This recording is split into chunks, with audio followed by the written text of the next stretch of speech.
वाह खेसारी भैया, वाह वाह वाह। पूरा भारत मिलाप जब से आप दोनों हुए हैं, आपको खेसारी भैया को बहुत ही ज़्यादा फायदा हुआ है। आज तक नंबर 1 में बोल बम का सावन में किसका गाना ट्रेंडिंग में गया है? भोजपुरी का बात कर रहे हैं, किसी का गया है? वो है इकलौता शेर खेसारी भैया जो पहुंचा दिए हैं। अब पवन भैया चल गए पीछे बैकग्राउंड में। भारत मिलाप होने के बाद किसी का फायदा हुआ है तो खेसारी लाल यादव जी ट्रेंडिंग स्टार, आज वाकई में ट्रेंडिंग स्टार है। जैसे कि आप लोगों देखिए 3 गाना ट्रेंडिंग में चल रहा है हमारे ट्रेंडिंग स्टार खेसारी लाल यादव जी को। और पवन भैया चले गए, किधर गए हों? भीतर।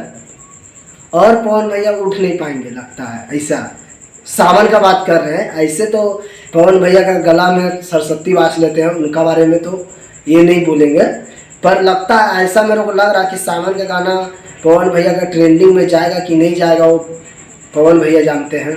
पर खेसारी भैया को भारत मिलाप होने से खेसारी भैया को बहुत बहुत बहुत फायदा हुआ है। देखिए 3 गाना खेसारी लाल यादव जी का ट्रेंडिंग में है, तो इसका तो तारीफ करेंगे ही ना।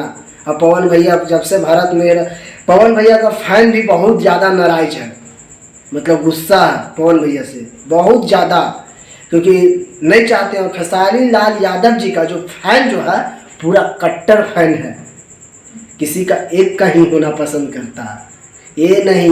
इसलिए पवन भैया का फैन नाराज है। पवन भैया आप अपना फैन को खुश कीजिए और मार्केट में गाना फिर से लेके आइए, तबाही मचा दीजिए।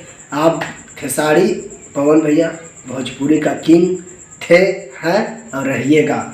तो आप पहले जैसा फिर से आइए पवन भैया और मार्केट बना कर रखिए।